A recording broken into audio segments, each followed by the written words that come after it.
नमस्कार दोस्तों, स्वागत है आप सभी का सीटेस्ट बूस्टर पर। मैं हूं रोहित यादव और आज की वीडियो में हम लोग परसेंटेज करेंगे। परसेंटेज को हम लोग 2 पार्ट्स में अपलोड करेंगे। इससे क्या होता है कि हम आसानी से अपलोड कर पाएंगे और आप छोटे छोटे वीडियोज़ को आसानी से देख पाएंगे। ठीक है, हम कोशिश करते हैं कि सारा का सारा वीडियो एक ही में कर दिया जाए, लेकिन अपलोड करना थोड़ा सा कठिन हो जाता है, इसलिए हम लोग इसे 2 पार्ट्स में ही करेंगे। इस जो टॉपिक है इसको हमने 7 से 8 पार्ट्स में डिवाइड किया है। 7 से 8 पार्ट जो एग्ज़ाम्स में पूछे गए हैं उन्हीं के हिसाब से डिवाइड किया गया है। ये बहुत ही इंपॉर्टेंट टाइप्स हैं। टाइप के हिसाब से अगर आपको पता हो जाएंगे तो आप आसानी से क्वेश्चंस को कर पाएंगे। इसकी पीडीएफ को हमने पहले ही प्रोवाइड करा दिया था सीडीएस बूस्टर टेलीग्राम चैनल पर। अगर आपने इसे सॉल्व किया था तो अच्छी बात है, अब आंसर आप इसकी टैली कर लीजिए। और अगर आपसे नहीं हुए थे तो इनको कैसे किया जाएगा क्वेश्चंस को, उनको देख लीजिए। अगर आप टेलीग्राम से जुड़े नहीं हैं तो जुड़ जाइए। आपको जाना है टेलीग्राम चैनल पर, वहाँ पर सर्च करना है सीडीएस बूस्टर, तो आपको हमारा चैनल मिल जाएगा। उसको आपको ज्वाइन कर लेना है, वहाँ पर आपको पीडीएफ प्रोवाइड कराते रहते हैं।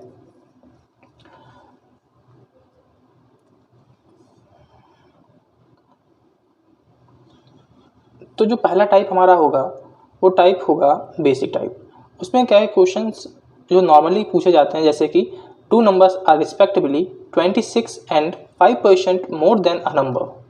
Third number, what percentage is the first of the second, यानी कि जो पहला नंबर है वो दूसरे नंबर का कितना परसेंट है। तो देखो हमारे पास 3 नंबर हैं, ए, बी और सी। अगर हम सी को 100 मान लें तो जो दूसरा नंबर हो जाएगा वो हमारे पास 105 हो जाएगा और तीसरा जो हो जाएगा वो 126 हो जाएगा। अब हमें जो परसेंटेज निकालना है इन दोनों का निकालना है। तो हमसे जो पूछा गया है कि जो पहला नंबर है वो दूसरे नंबर का कितना परसेंट है।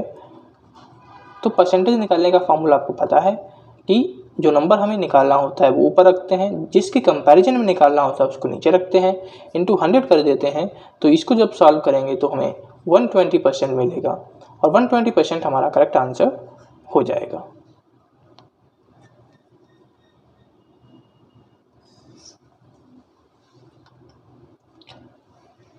दूसरा जो क्वेश्चन होते हैं वो पॉपुलेशन बेस्ड होते हैं।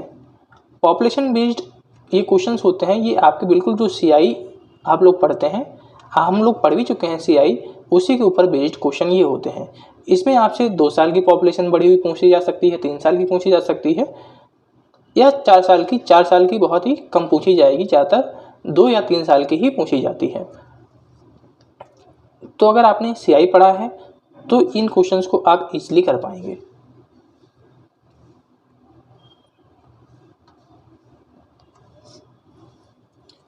तो सबसे पहले जो क्वेश्चन कहा गया है, in Badlapur the population was 8000 in 1 year, male population increase by 10% and the female population increase by 8%, but total population increase by 9%। देखो इसमें कहा गया है हमारे पास टोटल जो पॉपुलेशन है वह 8000 है। एक ईयर में जो मेल पॉपुलेशन है वो 10% बढ़ जाती है, फीमेल पॉपुलेशन है 8% बढ़ जाती है, और टोटल जो इंक्रीज हो रही है दोनों को मिलाकर वो 9% हो रही है। तो हमें बताना है कि जो टाउन में मेल की पॉपुलेशन है वो कितनी इंक्रीज करेगी। इसको सॉल्व करने के 2 मेथड है हमारे पास। एक तो आपके पास मेथड है कि आप इसमें जो हमारा ट्रेडिशनल मेथड होता है उसको लगाइए, लेकिन वो थोड़ा सा कैलकुलेटिव होगा और टाइम कंज्यूम होगा। तो हम जो लोग मेथड यूज़ करेंगे वो एलिगेशन मेथड यूज़ करेंगे। एलिगेशन मेथड यूज़ करने से जो क्वेश्चन है ये कुछ सेकंड्स में सॉल्व हो जाएगा। जब भी इस तरीके से क्वेश्चन आपसे पूछा जाए तो आपको मेल फीमेल, मेल का हमारे पास 10% इंक्रीज हो रहा है, जो फीमेल है उससे 9% इंक्रीज हो रहा है, जो टोटल इंक्रीज हो रहा है वो 9% इंक्रीज हो रहा है। एलिगेशन हम तभी लगाते हैं जब 2 हमें डिफरेंट चीज़ें दी गई होती हैं और उनका हमें एक एवरेज दिया गया होता है, तभी हम लोग एलिगेशन लगा पाते हैं। ये हमारे पास मेल फीमेल का था, ये हमारे पास टोटल का था। तो जब हम इसके ऊपर एलिगेशन लगाएंगे तो हमें जो मेल और फीमेल के जो नंबर्स हैं वो मिल जाएंगे, रेशियो। एलिगेशन कैसे लगता है कि 10 9 है तो सब्ट्रैक्ट करना है, डिफरेंस लेना होता है हमें, तो ये डिफरेंस 1 आएगा। इसका अगर हम डिफरेंस लें सॉरी ये 8 है, इसका अगर हम डिफरेंस लें तो इसका भी डिफरेंस 1 आएगा, यानी कि जो मेल और फीमेल की पॉपुलेशन है वो इक्वल है। टोटल हमारे पास 8000 है, तो अगर मेल की देखें तो कितनी हो जाएगी, हमारे पास 4000 हो जाएगी।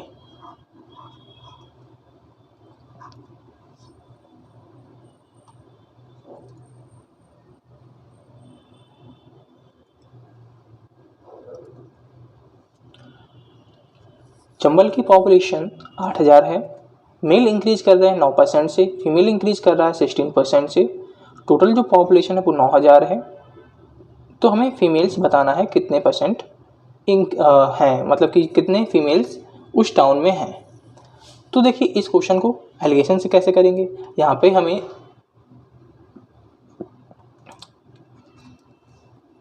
अलग अलग परसेंटेज तो दिया है, टोटल नहीं दिया है, तो टोटल नहीं दिया हम निकाल लेंगे, क्योंकि हमें इनिशियल और फाइनल जो पॉपुलेशन है वो पता है।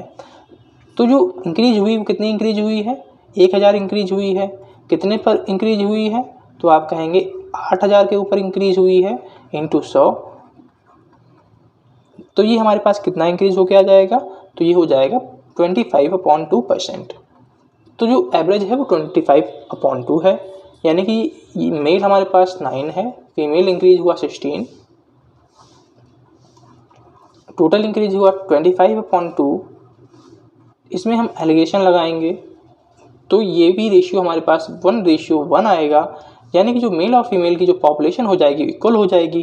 टोटल हमारे पास 8000 है, तो मेल की कितनी हो जाएगी, फीमेल की कितनी हो जाएगी, 4000 हो जाएगी।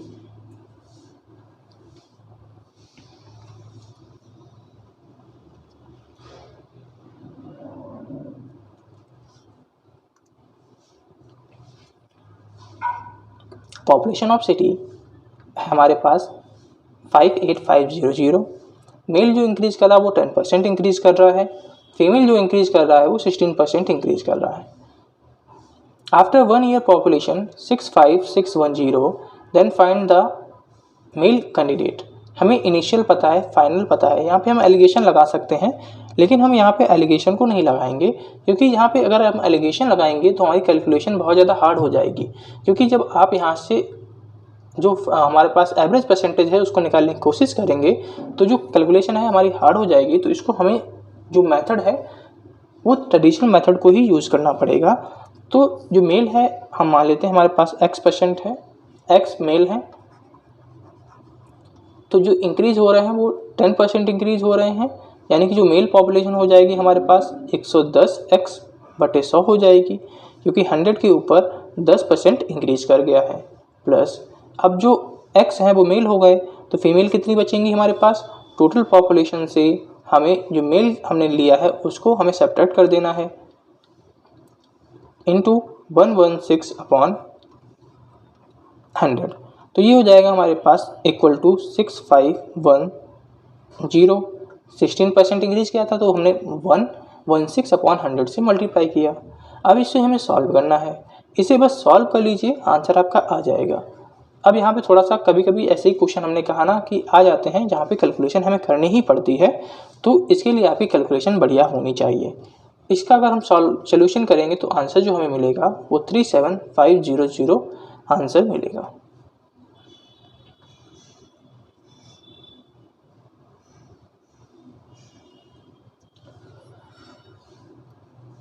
इसमें कहा गया है कि राहुल स्पेंड 50%, ये हमारे पास इनकम और एक्सपेंडिचर बेस्ड क्वेश्चन है। इनकम और एक्सपेंडिचर बेस्ड क्वेश्चन में हमेशा ध्यान रखिएगा जो इनकम होती है वो एक्सपेंडिचर प्लस सेविंग के बराबर होती है। ये मेन फार्मूला है, इस फार्मूले को ही के ऊपर ही बेस्ड सारे के सारे क्वेश्चन होंगे। तो जो हमसे कहा गया है जो इंक्रीज कर रही है सैलरी वो 50%, जो राहुल है 50% ऑफ हिज मंथली इनकम को हाउस होल्ड आइटम पर खर्च कर देता है। 20% वो मंथली इनकम खर्च कर रहा है कपड़े खरीदने पर, 5% मंथली इनकम मेडिसिन के ऊपर। जो उसके पास बच रहे हैं वो कितना बच रहा है, 11250 बच रहा है, यानी कि उसने कितना खर्च कर दिया है, 50 20 70 प्लस 5 75% उसने जो खर्च था वो कितना कर दिया है, 75% खर्च कर दिया है। तो जो उसके पास सेविंग बचेगी वो कितनी बचेगी, 25% बचेगी। यानी कि जो ये वैल्यू है ये हमारे पास किसकी वैल्यू है, 25% की वैल्यू है। हमें टोटल इनकम निकालनी है यानी कि 100% वैल्यू निकालनी है। तो ये हमारे पास कितनी हो जाएगी,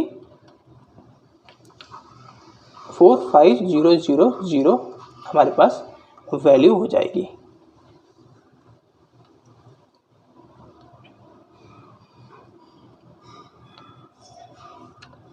इस क्वेश्चन में हमसे कहा गया है a man spends 50% of his income on board and lodging, 20% of the reminder in other personal necessities and 25% of the rest in charity. इसमें ध्यान रखिएगा रेस्ट बात की जा रही है, यानी कि जितना खर्च कर दिया उसमें से जो बचा उसका कुछ परसेंटेज खर्च कर रहा है, फिर जो बचा उसका कुछ परसेंटेज खर्च कर रहा है। तो ऐसे क्वेश्चंस को करने के लिए हम क्या करते हैं कि सबसे पहले उसके पास मान लेते हैं 100 रुपीज़ थे, उसने भोजन के ऊपर उसने अपनी बोर्ड और लॉजिंग्स के ऊपर 50% इनकम खर्च की है।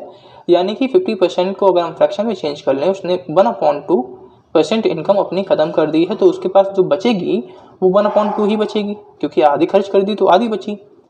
अब जो बची है उसमें से जो उसने 20% है वो पर्सनल नेसेसिटीज़ के ऊपर खर्च किया है। 20% का मतलब हो गया 4/5, यानी कि उसने 4 हिस्से थे वो ख़त्म कर दिए हैं। सॉरी, ये 20% का मतलब हुआ 1/5, यानी कि उसने जो हिस्सा बचा था उसका एक हिस्सा ख़त्म कर दिया है। तो बचेगा कितना हिस्सा, 4/5 बचेगा। तो हमें 4/5 से मल्टीप्लाई कर देना है। फिर 25% का मतलब होता है 1/4, यानी कि उसने बचे हुए का एक हिस्सा चैरिटी के ऊपर खर्च कर दिया है। तो अब उसके पास जो हिस्सा बचा हुआ है वो 3/4 बचा हुआ है, और जो एक्चुअल में उसके पास बचा हुआ है वो 4200 है। यानी कि अब इसे हमें सॉल्व करना है और 100 की वैल्यू निकालनी है। अगर इसको हम सॉल्व करेंगे तो जो हमारे पास 1 की वैल्यू है वो आएगी 140 यूनिट। तो जो हमारे पास 100 यूनिट है उसकी वैल्यू कितनी हो जाएगी, तो 14,000 हो जाएगी।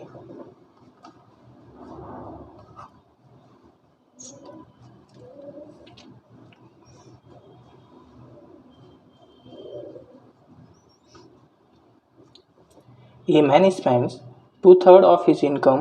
If his income increases by 40% and expenditure increases by 20%, then the percentage increase in savings will be।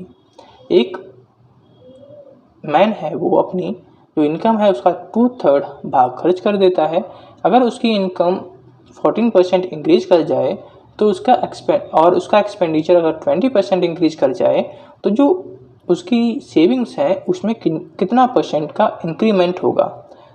तो हम मान लेते हैं उसकी जो टोटल जो इनकम है वो 300 रुपये है, वो खर्च कर दे रहा है 2/3। इसे अगर हम 2/3 निकालें यानी कि 200 रुपये।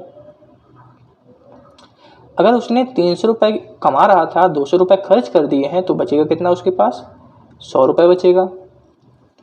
अब अगर उसकी जो इनकम है वो 14% इंक्रीज कर जाए, अगर इसमें हम 14% निकालें इसका तो आएगा हमारे पास 42, यानी कि उसका 42 इंक्रीज कर रहा है सैलरी, तो ये हो जाएगा 342।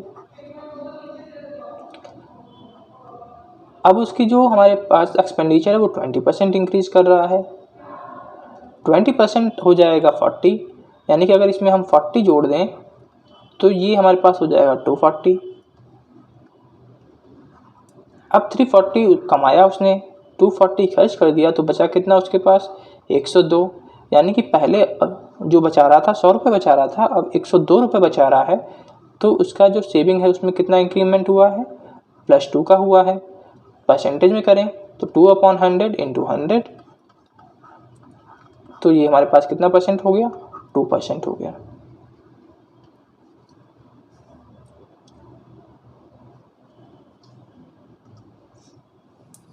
The salary of Raju and Peter are in the ratio 3:5. If there is an increase of ₹2500 each in their salaries, एक राजू है, पीटर है, उनकी जो सैलरी का रेशियो है 3:5 है, जो इंक्रीमेंट हो रहा है वो प्रत्येक की सैलरी में वो 2500 हो रहा है, जिससे कि उनकी जो सैलरीज का रेशियो है वो 11:15 हो जाता है। तो हमें पीटर की जो सैलरी है उसका रेशियो बताना है। तो जो हमारे पास राजू है वो उसकी मान लेते हैं 3x सैलरी है, जो पीटर है उसकी है 5x। दोनों के में ही इंक्रीमेंट हो रहा है वो 2500 रुपये का हो रहा है।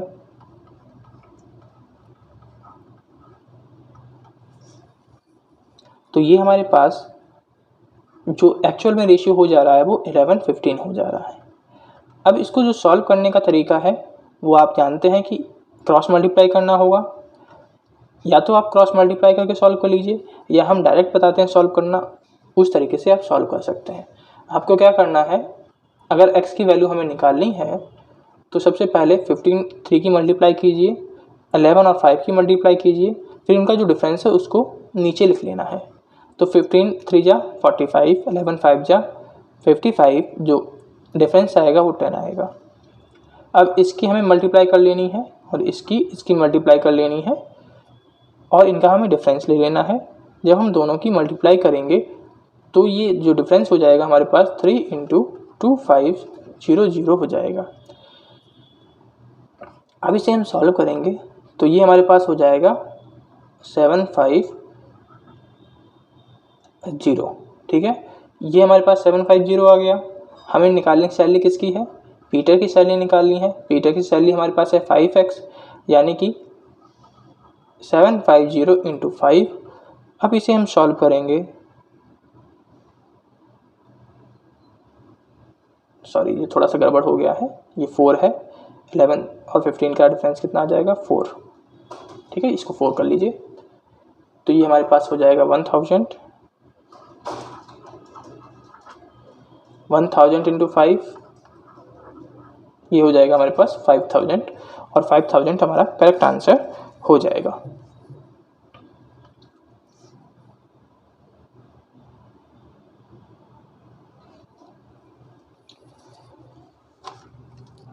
Renu saves 20% of her income. If her expenditure increases by 20%, income increases by 29%, then what percentage her saving increased? जो रेनू है उसकी जो सेविंग है वो 20% इंक्रीज कर रही है, एक्सपेंडिचर 20%, इनकम उसकी 29% इंक्रीज हो रही है। तो सेविंग बताना है उसकी कितनी इंक्रीज कर गई है। तो देखिए सबसे पहले उसकी जो इनकम है मान लेते हैं 100 है। अगर वो उसकी जो इनकम है वो 100 है, एक्सपेंडिचर जो वो बचा रही है वो कितना बचा रही है, 20% बचा रही है। अगर वह 20% बचा रही है तो 80 रुपये खर्च कर रही होगी। 20 बचा रही है तो 80 खर्च कर रही होगी, तभी 100 होगा जाके। अगर उसका एक्सपेंडिचर 20% इंक्रीज कर जाता है, अगर हम इसका 20% निकालें 80 का तो ये 16 आएगा। तो जो इसकी एक्सपेंडिचर है वो 16% इंक्रीज किया है। जो इसकी इनकम है वो इंक्रीज कर रही है 29%, यानी कि जो इनकम हो गई वो +29 इंक्रीज हो गई, क्योंकि 100 का 29% निकालेंगे 29 आएगा। अब जो उसकी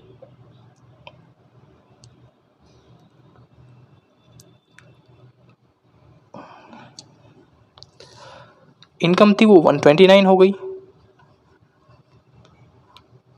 जो एक्सपेंडिचर वो 96 हो गया। तो जो उसकी सैलरी इंक्रीज होगी ना वो कितनी हो जाएगी, 3। इसका डिफरेंस देखें तो ये 13 हो जाएगा। 13 इंक्रीज करेगा 20 के ऊपर इंटू 100, यानी कि 65% हमारा करेक्ट आंसर हो जाएगा।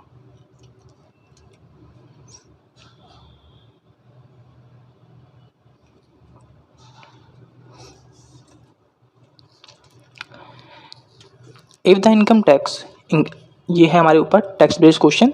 टैक्स बेस्ड क्वेश्चन कैसे करते हैं इसको देख लीजिए। इसके 2-3 टाइप हैं, दोनों जो जितने भी टाइप हैं वो सारे के सारे हमने इसमें इंक्लूड किए हैं।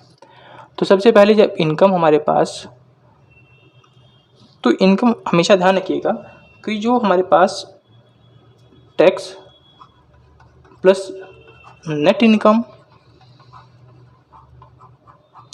होता है वो हमारा जो इनकम होती है उसके बराबर होता है। यानी कि हमने कुछ कमाया, उसके ऊपर हमने कुछ टैक्स दे दिया, तो जो उसके बाद टैक्स देने के बाद हमारे पास इनकम बचती है उसी को हम नेट इनकम कहते हैं। अगर दोनों को मिला दें तो हमारे पास इनकम आ जाएगी। इस फार्मूले को हम लोग टैक्स बेस्ड क्वेश्चंस होते हैं उसमें इस्तेमाल करते हैं। कैसे इस्तेमाल करते हैं वो देखते जाइए। इसमें सबसे पहला क्वेश्चन जो हमारे पास है कि if the income tax increases by 19%,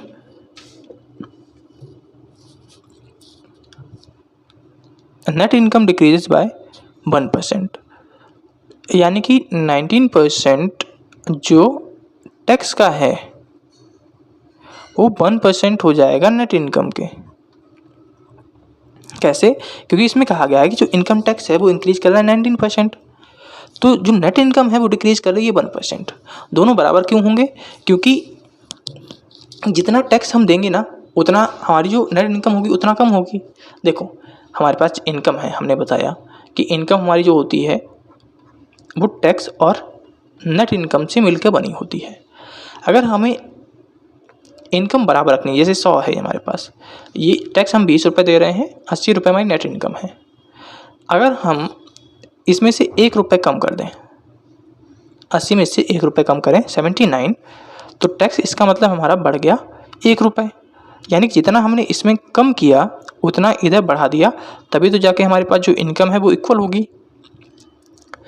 भाई हमने यहाँ पे लिखा है कि अगर हमारे पास जो 19% टैक्स है वो बढ़ा है और 1% जो इनकम डिक्रीज हुई है, तो दोनों ही हमारे पास बराबर होंगे, क्योंकि जितना टैक्स बढ़ेगा उतनी नेट इनकम हमारी कम होगी, जो कि हमने यहाँ पे एग्जाम्पल से देखा है। तो 19% जो हमारे पास टैक्स है वो नेट इनकम हो जाएगी हमारे पास 1% net income.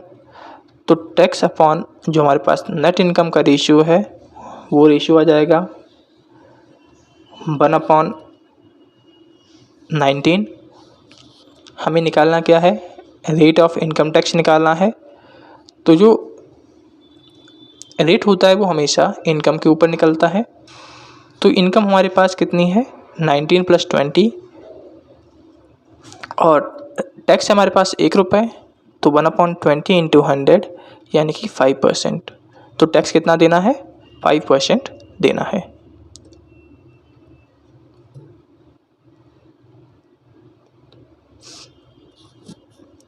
The salary of a person is increase by 4800। Salary increase कर रही है 4800 रुपये। Rate of tax is decrease by 2%। जो रेट ऑफ टैक्स है वो 2% डिक्रीज किया है।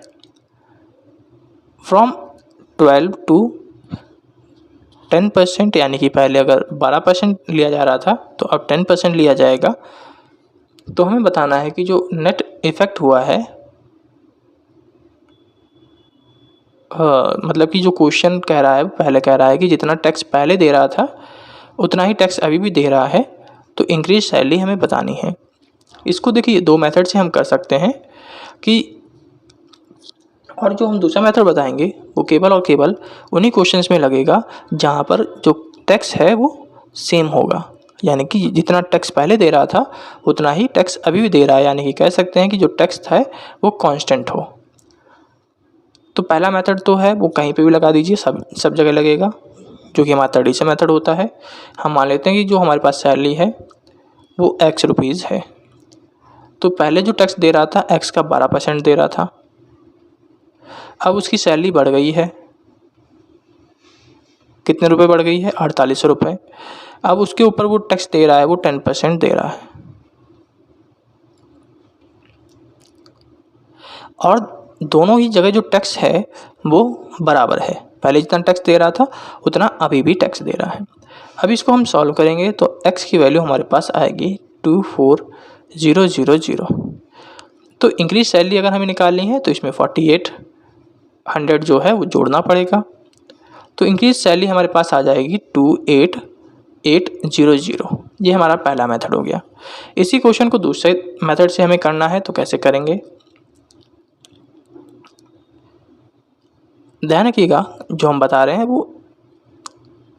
वो बता रहे हैं कि जब हमारे पास जो टैक्स हो वो सेम होना चाहिए, पहले भी सेम हो, दूसरी बार भी सेम हो, तभी उसको हम लगाएंगे। कि मान लेते हैं कि पहले हमारे पास जो सैलरी थी वो ए थी, ठीक है, उसका कितना परसेंट दे रहा है, 12% टैक्स दे रहा है, बराबर बी इंटू, अब उसकी जो सैलरी है वो बी हो गई है, और बी होने की वजह से अब उसे जो टैक्स देना पड़ रहा है वो 10% देना पड़ रहा है, और दोनों ही केसेस में जो टैक्स है वो बराबर है। तो यहाँ से a अपॉन बी निकलेगा, वह आ जाएगा हमारे पास 5/6, यानी कि जो पहले सैलरी थी उसकी 5 थी तो अब हो गई 6, जो इंक्रीज सैलरी है 1 रुपये है। इन एक्चुअल क्वेश्चन में हमें कितना इंक्रीज करने के लिए कहा गया है, 4800 रुपये, यानी कि एक की वैल्यू है वो 4800 है। 100 की कितनी हो जाएगी, तो 100 की हो जाएगी हमारे पास, सॉरी 6 की हमें निकालनी है, क्योंकि टोटल हमारे पास इंक्रीज सैलरी 6 है। तो जो 6 की वैल्यू हो जाएगी 6 × 4 800, और जो आंसर आएगा वो 2800 आएगा।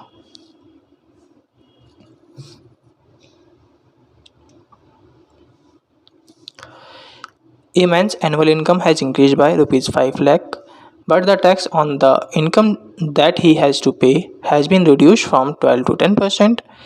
Now he has to pay 10% more in the income tax.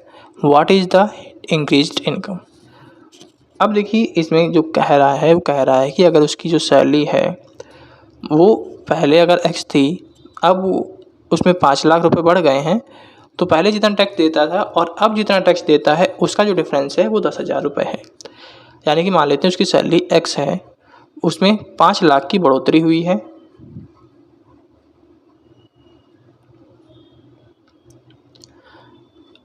उसका जो टैक्स देगा वो 10% देगा,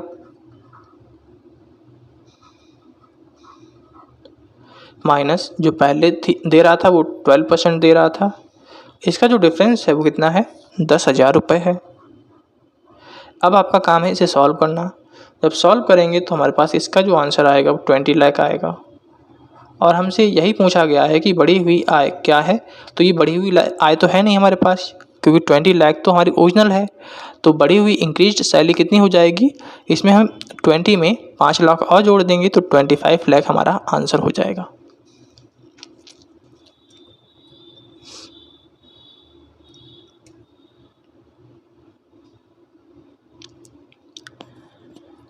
Rice is now being sold at ₹20 per kg. During last month, it was ₹18 per kg. Find by how much percent a family should reduce its consumption so as to increase the expenditure so as to keep the expenditure same. तो जब expenditure हमारे पास क्या हो, fixed expenditure हो, यानी कि पहले जितना खर्च कर रहा था अभी भी उतना खर्च कर रहा हो, तो उस केस में जो क्वेश्चन हम करते हैं वो देख लीजिए।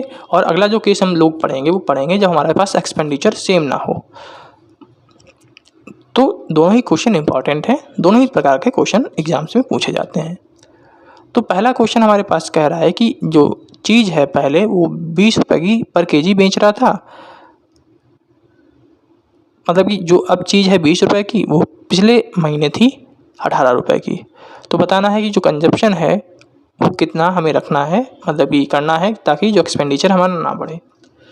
तो जो पहले वो खा रहा था, प्राइस था वो 18 था, इस महीने है 20 रुपये, तो जो कंजप्शन होगा वो हमेशा जो प्राइस होगा, प्राइस इंटू, यहाँ पे जो फार्मूला यूज़ करेंगे ना, यहाँ पे जो हम फार्मूला यूज़ करेंगे वो price into consumption equals expenditure, ये फार्मूला हम लोग यूज़ करते हैं। जब एक्सपेंडिचर कांस्टेंट होता है तो जो हमारे पास प्राइस होता है वो इन्वर्सली प्रोपोर्शनल होता है कंजम्पशन के। तो इस केस में हमारे पास सेम ये वाला केस लगेगा। अगर प्राइस हमारे पास 18 से 20 हो रहा है तो कंजम्पशन है वो हमारे पास 20 से 18 हो जाएगा, यानी कि जो इंक्रीज किया कितना किया है, 2 किया है, तो हमें परसेंटेज निकालना है इंक्रीज्ड, तो 2/20 इंटू 100, तो ये हमारे पास आ जाएगा 10%। तो 10% जो उसकी खपत है उसमें वृद्धि हुई है।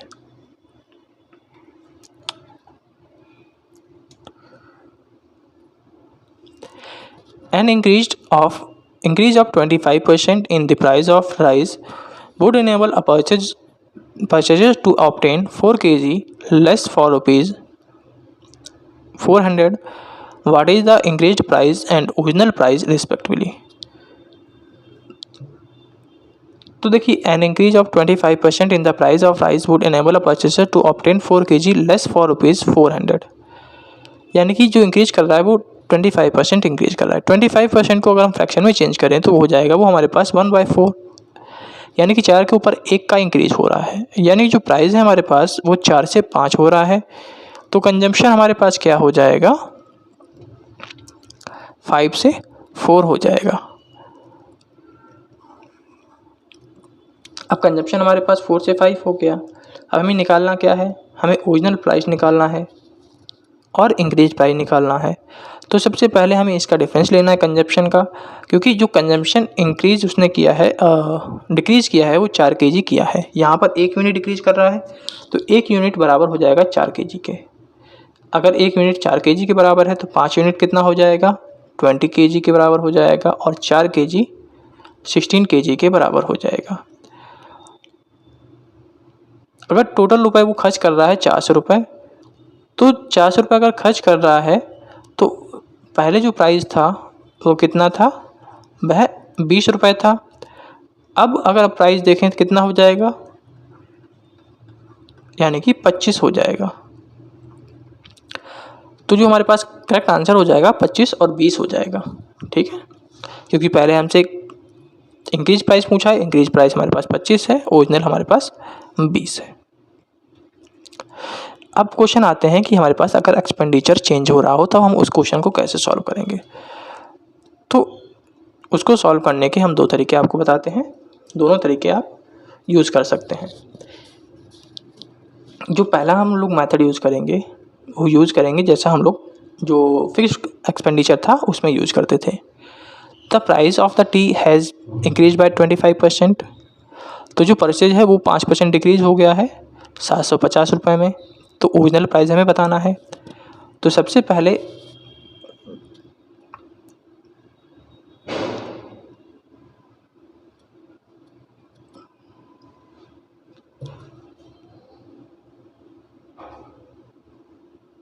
ये क्वेश्चन सेम फिक्स एक्सपेंडिचर वाला है, इसको इस तरीके से कर लेना है जैसे हम लोग ऊपर कर रहे थे। देखिए, जो इंक्रीज़ हो रहा है वो 25% इंक्रीज़ हो रहा है।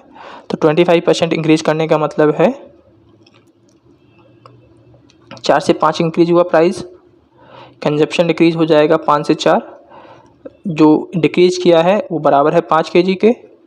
तो 4 की वैल्यू हो जाएगी 20, 5 की वैल्यू हो जाएगी 25।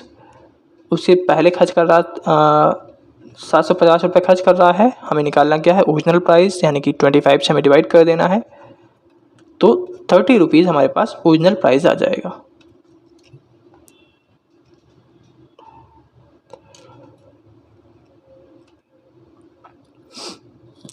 The price of salt has decreased by 10% due to a man purchased 2 kg more salt for rupees 180.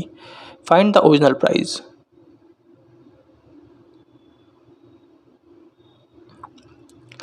तो ये हमारे पास जो क्वेश्चन है ये भी सेम बिल्कुल जो क्वेश्चन है हम लोग पिछला वाला कर चुके हैं। कंजप्शन फिक्स एक्सपेंडिचर वाला उसी के ऊपर बेस्ड है।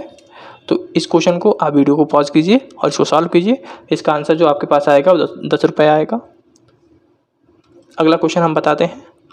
हाँ, ये वाला क्वेश्चन है, इसमें एक्सपेंडिचर चेंज हो रहा है। इसको क्वेश्चन को कैसे करना है वो देख लेते हैं।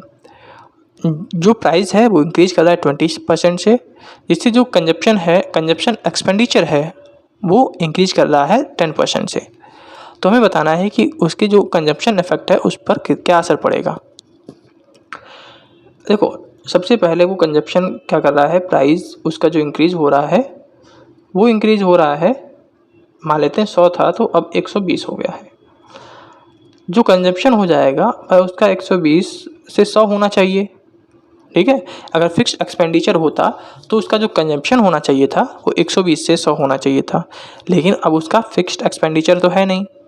अब उसके जो एक्सपेंडिचर है उसमें 10% की बढ़ोतरी हो रही है, यानी कि जो एक्सपेंडिचर उसका 100 होना चाहिए था उसमें 10 रुपये की बढ़ोतरी हो गई है। यानी कि 10% अगर इसका हम निकालेंगे तो 10 आएगा, 10 इसमें जोड़ेंगे तो 110 हो जाएगा।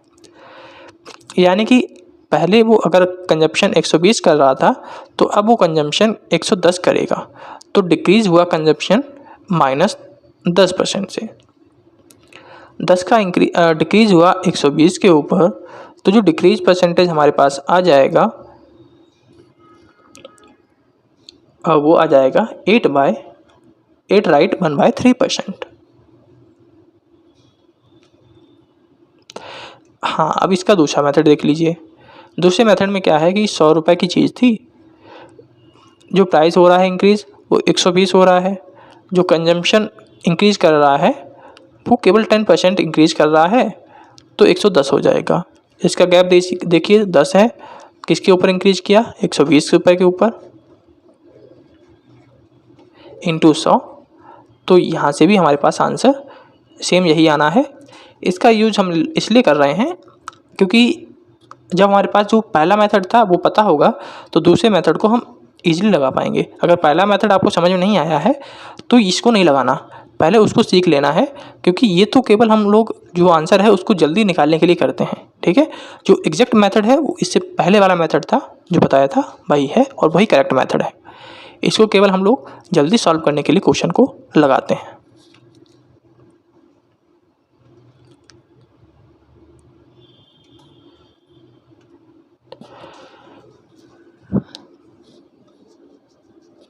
यहाँ पर देखिए जो हमारे पास एरिया है, हाइट है ट्रायंगल की वो इंक्रीज कर रही है 40%, और जो हमें बताना है कि मैक्सिमम कितना परसेंट लेंथ में इंक्रीज करना चाहिए बेस की, ताकि जो एरिया है वो केवल और केवल 60% इंक्रीज हो।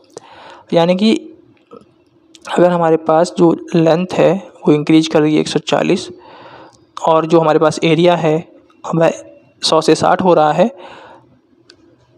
तो जो इंक्रीज करना चाहिए बेस वो कितना परसेंट करना चाहिए, तो 20 करना चाहिए। ठीक है, ताकि हमारा जो एरिया है वो सेम हो जाए। तो 20% हमने इंक्रीज किया, तो 20/100 और 20/140 इंटू 100। अब इसे हम सॉल्व करेंगे तो हमारे पास जो आंसर आएगा वो 100/7 आएगा। ठीक है,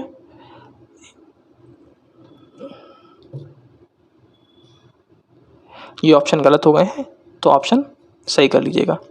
इसका दूसरा मेथड जो हम लोग करते हैं वो देख लीजिए। जो हाइट है वो 100 से 140 हो रही है, तो जो बेस होना चाहिए, अगर जो एरिया था उसमें कुछ भी चेंज ना हो रहा होता तो वह होना चाहिए था 140 से 100, लेकिन जो एरिया है वो चेंज हो रहा है, वह कितना परसेंट चेंज हो रहा है, 60%। तो अगर हम इसका 60% निकालें तो 160 हो जाएगा। तो एग्जैक्टली चेंज कितना हो गया है, 20 चेंज हो गया है, तो 20/140 इंटू 100। तो यहाँ से भी आंसर हमारे पास सेम भाई आना है 100/7।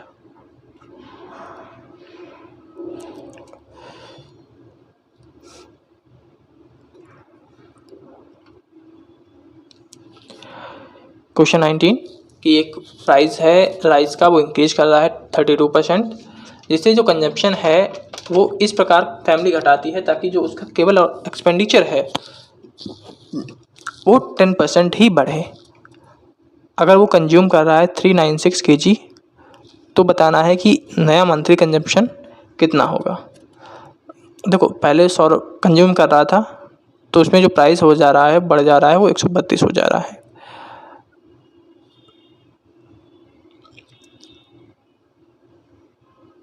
अब जो उसका रेट हो जा रहा है वह 110 हो जा रहा है, एक्सपेंडिचर उसका जो बढ़ जा रहा है वो 110 हो जा रहा है।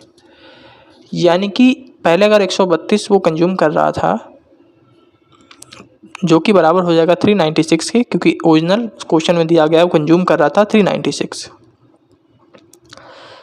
इंटू 3 कर देंगे,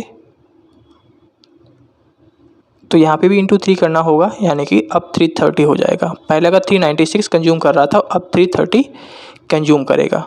दूसरा मेथड जो हम लोग करते हैं, जो कि एग्जैक्ट मेथड है, वह पहले 100 से 132 इंक्रीज करेगा, एक्सपेंडिचर 100 से 110 होगा।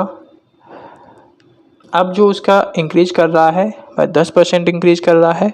अगर हम इसका 10% निकालें और इसमें हम जोड़ दें 10% निकाल कर, तो ये हमारे पास हो जाएगा 132।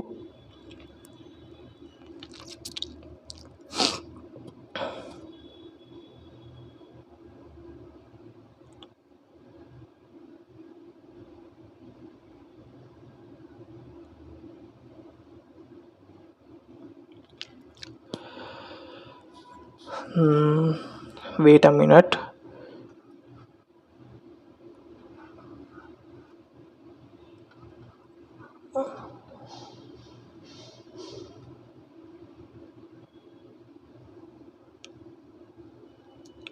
सॉरी शायद इसमें कुछ कैलकुलेशन गड़बड़ हो रही है।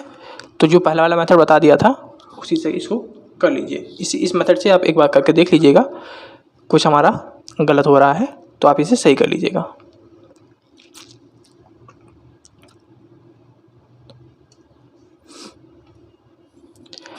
क्वेश्चन है, if ticket rate at Batra cinema in Delhi is ₹270 when the price of the ticket was lower the sale increase by 50%, तो कलेक्शन हमें बताना है कितना रिड्यूस करेगा।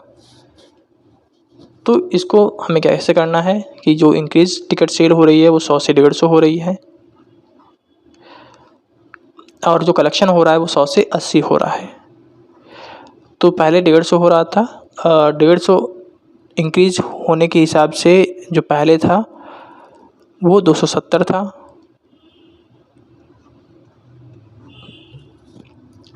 अब कितना हो जाएगा, तो 270 अपॉन 150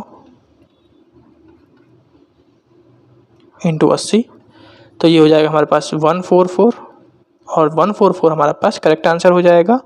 जो दूसरा मेथड है वो आपको पता ही है। दूसरा मेथड वीडियो को पॉज कर उसे अपने आप लगा के देखिए कि आप उस मेथड से इसको सॉल्व कर पा रहे हैं कि नहीं कर पा रहे हैं।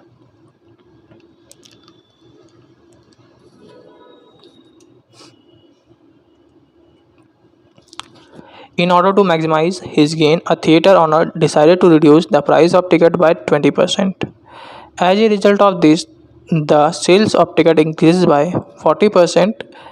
If as a result of this change, he is able to increase his monthly collection by 1,68,000, find the value of the gross collection increase per day.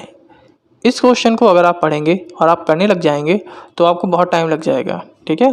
इस क्वेश्चन में वो क्या कर रहा है, वो आपको बस लैंग्वेज में फंसा रहा है। वो डायरेक्टली पूछ रहा है कि अगर 7 दिन में इतना कलेक्शन हो रहा था तो एक दिन में कितना कलेक्शन होगा, ठीक है। तो क्या करना है, पहले एक दिन में 1,68,000 कलेक्शन हो रहा था, तो हमें एक दिन में निकालना है। तो एक दिन में निकालने के लिए क्या कर देंगे, 7 से डिवाइड कर देंगे, तो 24,000 कलेक्शन हमारे पास आ जाएगा, ठीक है। कभी कभी इसी तरीके से लैंग्वेज आपको फंसा देता है। आप समझते हैं हमारा क्वेश्चन नहीं हो रहा है, वो आपको लैंग्वेज में ही फंसा देता है। अब ये है हमारे पास mark based question. Mark based question को करने का तरीका देख लीजिए। ये सिंपल क्वेश्चन होते हैं, बस थोड़ा सा लैंग्वेज आपको समझनी पड़ेगी। A candidate scores 46% and fails by 55 marks, while another candidate who scores 81 gets 15 marks more than the passing mark. Then find the maximum marks. मान लेते हैं जो मार्क्स थे वो x थे, टोटल मार्क्स, ठीक है। उसका अगर 40% मिल जाए और उसमें अगर हम 55 जोड़ दें तो एक बच्चा पास हो जाएगा। वहीं भी दूसरा कैंडिडेट स्कोर कर रहा है 81%, और वो जो पासिंग मार्क्स से कितना ज़्यादा स्कोर कर रहा है, 15%। अगर इसमें से हम 15 घटा दें तो दोनों ही पासिंग मार्क्स पे पहुंच जाएंगे, यानी कि दोनों इक्वल हो जाएंगे। अब इसे सॉल्व कर लेना है। सॉल्व करेंगे तो x इक्वल हमारे पास 200 आ जाएगा, और दोस्तों हमारे पास आंसर करेक्ट हो गया। दूसरा मेथड है इसमें, दूसरा मेथड इसमें नहीं, ठीक है। अगले वाले क्वेश्चन में हम लोग दूसरा मेथड यूज़ करेंगे।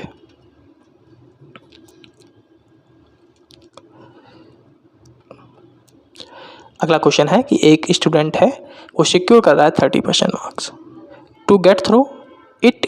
If he gets 40 marks and fails by 20 marks, find the maximum marks set for the examination. एक बच्चा है, वो 30% मार्क्स उसने सिक्योर किए। किसी बच्चे को पास होने के लिए 30% मार्क्स चाहिए। अगर वो 40 मार्क्स स्कोर करता है तो 20 मार्क्स से वो फेल हो जाता है। यानी कि कहने का मतलब है कि अगर वो पास होना था उसे, तो उसे 60 मार्क्स चाहिए होते। यानी कि हमसे कह रहा है कि जो 30% है वो 60 के बराबर है, और हमें निकालना क्या है, टोटल मार्क्स निकालने, यानी 100% निकालना है।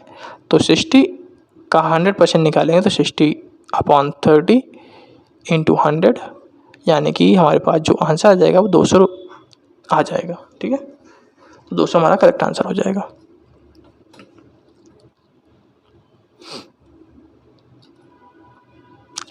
A candidate scores 35% and fails by 40 marks.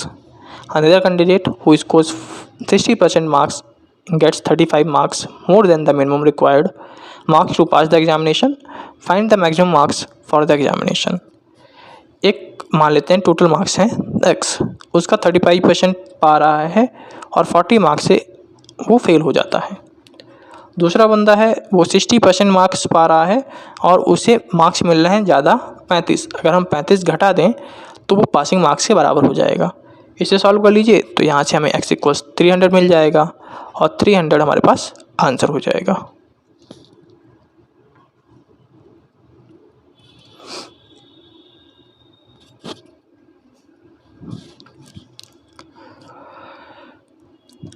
In an examination 10% of the student fails in math. तो ऐसे जो क्वेश्चंस होते हैं इनको अगर आप वेन डायग्राम से करेंगे तो ईजिली सॉल्व कर पाएंगे। ठीक है, तो इसको सॉल्व करने के लिए हमारे पास 2 सब्जेक्ट हैं, तो 2 वेन डायग्राम बनाइए। ये मैथ हो जाएगा हमारे पास, ये इंग्लिश हो जाएगा। सबसे पहले जो बीच वाला होता है इसको हम फिल करते हैं, और बीच वाला क्या है हमारे पास, जो दोनों चीज़ों में हो रहा हो। 5% फेल इन बोथ, यानी कि 5% दोनों में फेल हो गए। इंग्लिश में फेल हुए 20%, 5% ये हो गए, 15 ये, तो 15 × 5 = 20। 10% of student fail in maths, तो 5 तो ये हो गए, तो 5 और ये हो गए। अब बताना है कि what is the percentage of student who failed in at least 1 subject. तो एक सब्जेक्ट में ये सारे के सारे सब लोग हैं वो फेल हुए हैं। तो 15, 5 = 20, 5 = 25। ठीक है, अगर हम केवल इसमें पूछा जाता कि बताओ कि जो एक सब्जेक्ट में फेल हुआ है वो कितने हैं, तो हम कहते 15 और 5 = 20 हैं। लेकिन इसमें कहा है कि एटलीस्ट 1। एटलीस्ट 1 का मतलब होता है कि वो एक में ज़्यादा, एक सब्जेक्ट से ज़्यादा में फेल हो सकता है, लेकिन कम से कम एक में तो वो फेल हुआ ही है। तो ये वाला जो पोर्शन था वो इसमें था कि 2 सब्जेक्ट्स में फेल हुआ है, तो एटलीस्ट वाले केस में जो 2 सब्जेक्ट में फेल हुए होते हैं वो भी आ जाएंगे। तो टोटल कितना हो गया हमारे पास, 25। तो 25% हमारे पास करेक्ट आंसर हो जाएगा। तो दोस्तों मुझे आशा है कि आपको ये वीडियो पसंद आई होगी। बाकी के सभी टाइप्स हम लोग जो है वो अगले वीडियो में करेंगे। तो आपको क्या करना है, लाइक कर देना है, और अगर आपको किसी प्रकार का कोई डाउट हो तो बता दीजिएगा, अगले वीडियो में हम लोग उसको कवर कर लेंगे। ठीक है, तो मुझे आशा है कि आपको वीडियो पसंद आया होगा। वीडियो पसंद आया है तो लाइक कीजिए, सब्सक्राइब कीजिए और कमेंट तो करिए। फिर मिलेंगे नए वीडियो के साथ, तब तक के लिए जय हिंद, जय भारत।